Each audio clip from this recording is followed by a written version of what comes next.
1월 22일 새벽 기도회를 하나님 앞에 드립니다. 창세기 14장 1절에서 24절까지의 말씀입니다. 오늘 우리에게 주신 말씀 창세기 14장 1절에서 24절까지의 말씀, 기록된 하나님의 말씀을 제가 봉독합니다. 당시의 시날 왕 아므라벨과 엘라살 왕 아리옥과 엘람 왕 그돌라 오멜과 고임 왕 디달이 소돔 왕 베라와 고모라 왕 비르사와 아드마 왕 시납과 스보임 왕 세메벨과 벨라 곧 소알 왕과 싸우니라. 이들이 다 시딤 골짜기 곧 지금의 여매에 모였더라. 이들이 12년 동안 그돌라 오멜을 섬기다가 제13년에 배반한지라.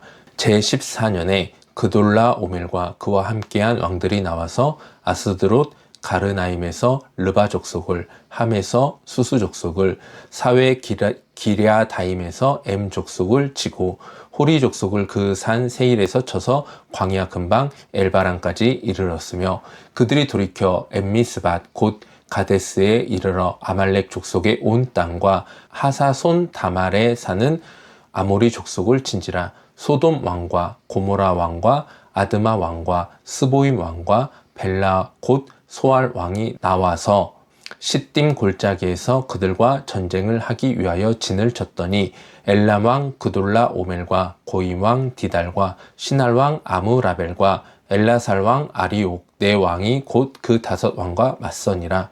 시딤 골짜기에는 역청 구덩이가 많은지라. 소돔 왕과 고모라 왕이 달아날 때에 그들이 거기 빠지고 그 나머지는 산으로 도망하매 네 왕이 소돔과 고모라의 모든 재물과 양식을 빼앗아 가고 소돔에 거주하는 아브라함의 조카 롯도 사로잡고 그 재물까지 노력하여 갔더라. 도망한 자가 와서 히브리 사람 아브람에게 알리니 그때 아브람이 아모리 족속 마므레 상수리 숲을 근처에 거주하였더라. 마므레는 에스골의 형제요 또 아넬의 형제라. 이들은 아브람과 동맹한 사람들이었더라. 아브람이 그의 조카가 사로잡혔음을 듣고 집에서 길리고 훈련된 자 318명을 거느리고 단까지 쫓아가서 그와 그의 가신들이 나뉘어 밤에 그들을 쳐 부수고 다메섹 왼편 호바까지 쫓아가 그 모든 빼앗겼던 재물과 자기의 조카 롯과 그의 재물과 또 부녀와 친척을 다 찾아왔더라. 아브람이 그돌라 오멜과 그와 함께한 왕들을 쳐 부수고 돌아올 때에 소돔 왕이 사회 골짜기 곧 왕의 골짜기로 나와 그를 영접하였고 살렘 왕 멜기세덱이 떡과 포도주를 가지고 나왔으니 그는 지극히 높으신 하나님의 제사장이었더라. 그가 아브라함에게 축복하여 이르되 천지의 주제시오 지극히 높으신 하나님이여 아브라함에게 복을 주옵소서. 너희의 대적을 내 손에 붙이신 지극히 높으신 하나님을 찬송할지로다 하매 아브라함이 그 얻은 것에서 10분의 1을 멜기세덱에게 주었더라. 소돔 왕이 아브라함에게 이르되 사람은 내게 보내고 물품은 내가 가지라. 아브라함이 소돔 왕에게 이르되 천지의 주제이시오 지극히 높으신 하나님 여호와께 내가 손을 들어 맹세하노니 내 말이 내가 아브라함으로 치부하게 하였다 할까 하여 내게 속한 것은 실 한 오락이나 들 매끈 한 가닥도 내가 가지지 아니하리라. 오직 젊은이들이 먹은 것과 나와 동행한 아넬과 에스골과 마므레의 분깃을 제할지니 그들이 그 분깃을 가질 것이니라. 아멘. 오늘은 손해를 감수하는 믿음이라는 제목으로 함께 말씀을 나눠보려고 합니다. 롯은 요단 들판을 선택하여 아브라함을 떠났습니다. 창세기 13장에서 그는 눈을 들어 요단 지역을 바라보았고 그곳은 물이 넉넉하고 풍요로워 보이는 곳이었습니다. 객관적으로 보면 롯의 선택은 매우 합리적인 선택이었습니다. 가축을 키우기도 좋고 경제적인 가능성도 커 보입니다. 그러나 창세기 14장에서 그의 선택의 결과를 이렇게 보여주고 있습니다.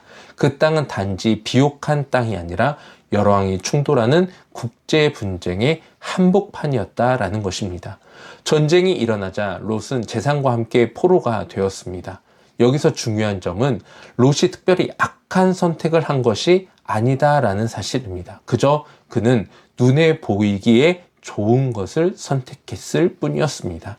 그러나 눈에 보이기에 좋은 선택은 그의 삶을 가장 위험한 자리로 데려갔습니다. 그리고 이 위기는 이제 아브라함에게도 다시 찾아옵니다. 지금 우리는 손절이 너무 쉬워진 시대를 살아가고 있습니다. 요즘 사람들은 관계를 정리할 때 손절이라는 말을 너무 쉽게 그리고 자연스럽게 사용합니다.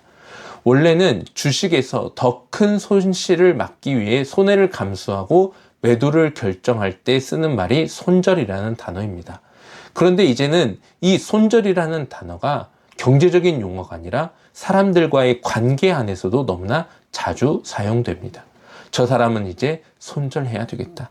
더 엮였다가는 내가 손해볼 것 같으니까 이 사람이랑은 내가 손절 쳐야 되겠다. 이렇게 표현하곤 합니다. 현대사회에서 손절은 일종의 자기 보호 방식으로 쓰임받고 있습니다. 상처받지 않기 위해서, 더 이상 감당하지 않기 위해서 나를 지키기 위한 선택처럼 여겨집니다. 직장에서도 그렇습니다. 문제를 일으키는 동료, 계속해서 짐이 되는 관계 앞에 우리는 이렇게 말합니다. 이 사람이랑 그만 손절해야 되겠다. 이건 내 책임이 아니다. 가정에서도 마찬가지입니다. 반복되는 실망 안에서 우리는 마음을 닫고 거리를 둡니다. 완전히 가족에게 끊어낼 수는 없지만 더 이상 그 가족의 구성원을 향하여서 마음을 쏟지 않을 때가 있습니다. 교회 공동체에서도 관계는 점점 조심스러워집니다. 도움이 부담이 되면 물러서게 되고 회복되지 않는 사람 앞에서는 이제는 그 사람의 몫이라고 말하며 거리를 둡니다. 롯은 이미 아브라함을 떠난 존재입니다. 각자 자기 길을 걷기로 했습니다. 그리고 지금 롯은 자신의 선택으로 위기에 빠진 것이고 그 결과는 자신의 결정에 따른 결과입니다. 이러한 상황에서 아브라함은 아무런 행동을 취하지 않아도 됩니다. 돕지 않아도 비난받지 않을 수 있습니다. 오히려 돕는 것이 자신에게 더 큰 위험을 가져올 수 있는 상황입니다. 바로 이 지점에서 오늘 본문은 우리를 불편하게 합니다. 믿음은 언제 손절을 선택하고 언제 손해를 감수해야 하는가에 대하여 묻고 있기 때문입니다. 아브라함은 롯의 소식을 듣자마자 움직였습니다. 그는 자신의 집에서 길리고 훈련된 자 318명을 데리고 밤을 틈타 적을 추격하였습니다. 이 행동은 매우 위험한 행동입니다. 상대는 이미 여러 왕을 무너뜨린 연합군입니다. 그러나 아브라함은 상대 진영이 얼마나 강한지 몇 명의 군사가 있는지 계산하지 않았습니다. 아브라함은 롯을 손절의 대상으로 보지 않았습니다. 왜 그랬을까요? 아브라함은 롯을 통해 자신의 유익을 지키려고 한 것이 아닙니다. 그는 언약의 사람으로서 관계를 포기하지 않는 믿음을 선택했습니다. 그리고 하나님은 이 싸움에 개입하십니다. 아브라함은 승리하였습니다. 롯과 그의 재산을 되찾았습니다. 이어지는 장면이 더 중요합니다. 멜기세덱이라는 왕이 등장하여 지극히 높으신 하나님의 이름으로 아브라함을 축복합니다. 본문에서 이 장면은 아브라함의 승리가 그의 용기 때문이 아니라 하나님의 손에 있었기 때문임을 선포하고 있는 장면입니다. 그리고 아브라함은 소돔 왕을 통하여 얻을 수 있었던 전리품을 거절하는 모습을 보여주고 있습니다. 나는 실 한 오락이나 신 들매끈 하나라도 당신에게서 가져가지 않겠다라고 선포합니다. 아브라함은 분명하게 알고 있었습니다. 이 싸움의 주인이 하나님이셨고 이 승리의 영광은 오직 하나님께만 돌려야 하는 것임을 알고 있었기 때문에 그는 자신에게 돌아온 그 모든 전리품을 거절하였던 것입니다. 아브라함의 믿음은 모든 관계를 붙들라는 말이 아닙니다. 그러나 하나님의 언약 안에 있는 관계를 쉽게 계산하지 말라는 도전의 말씀이기도 합니다. 오늘 우리도 관계 앞에서 늘 손익을 따질 때가 있습니다. 그러나 복음은 우리에게 다른 길을 보여주고 있습니다. 손익을 따진다면 하나님은 절대로 예수 그리스도를 이 땅에 보내실 수 없었습니다. 손익을 따진다면 예수 그리스도께서 십자가를 지실 그 어떤 이유도 없습니다. 손익을 따진다면 매번 넘어지는 우리를 성령의 능력으로 일으켜줄 필요가 없습니다. 삼위일체 하나님은 죄인된 저와 여러분을 단 한 번도 손절하지 않으셨습니다. 예수 그리스도의 십자가 사건은 세상의 기준으로 본다면 가장 큰 손해인 사건입니다. 그러나 그 큰 손해를 통하여 우리는 생명을 얻었습니다. 사랑하는 성도님들, 믿음은 언제나 편리하지 않습니다. 때로는 손해를 감수해야 하는 용기가 필요합니다. 그러나 하나님은 그 믿음을 결코 헛되게 하지 않으십니다.